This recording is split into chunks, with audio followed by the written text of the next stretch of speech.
از پدر بزرگوارم آقای محمد تقوی ممنون هستم که 50 سال پیش همچین بستری رو برای ما فراهم کردن که بتونیم در این بستر فعالیت بکنیم، کار بکنیم. همیشه دلتا شماره 1 بوده و بچه‌ها شماره 1 بودن. به خدا سخت زحمت هایی که ایشون کشیدن من بودم در جنبش که چه کارهایی رو کردن.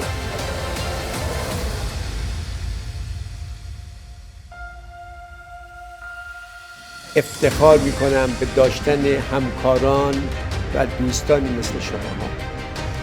عشق من وقتی سر کار میام اینه که بتونم برای شما کاری انجام بدم، برنامه‌ای بریزم به نتیجهش به شما برسه.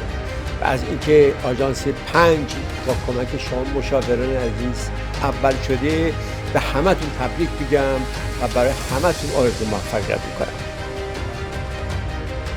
به خودتون باور داشته باشید، اعتماد به نفس خودتون رو ببرید بالا، روی خودتون کار کنید. دوستان عزیز یادتون باشه دنبال قرارداد نوشتن فقط نباشید، دنبال این سکو باشید، دنبال این باشید که بیاید این بالا، چون کسی که میاد این بالا در آینده مطمئن باشه که میره بالا و به اون نتیجه خودش خواهد رسید. پس وقتی دارید این پولو در میارید وقتتون رو بذارید کامل، 100تون رو از 100 بذارید، بیایید روی سکو، تشویق بشید، اعتماد به نفستون رو ببرید بالا، خودتون رو شریک دلتا بدونید، سازمان رو از خودتون ببینید. موقعی موفق خواهی شد که سازمان رو از خودت ببینی. تمام وقتتو بذار، تمام تلاشتو بکن که بتونی هر ماه حداقل یک دونه قرارداد داشته باشی. جناب آقای دکتر عزیز به عنوان مدیر معاملات اول، جناب آقای فلاح عزیز مدیر معاملات دوم در کل دلتا، جناب آقای نجفی مدیر اداری، سرپرست اول جناب آقای فغانی مشاور اول در کل دلتا، جناب آقای بردیا. جای کار میکنیم که تمامی امکانات و بستر فراهمه برای پول درآوردن.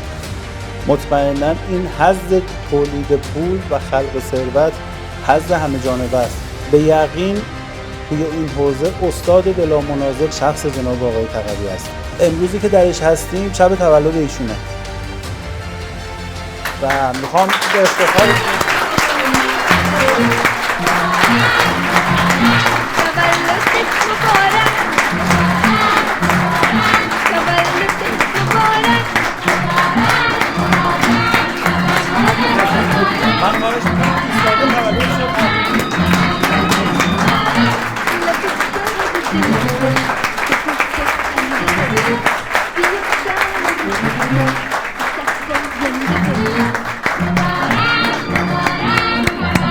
آقای تقوی تولدتون مبارک باشه.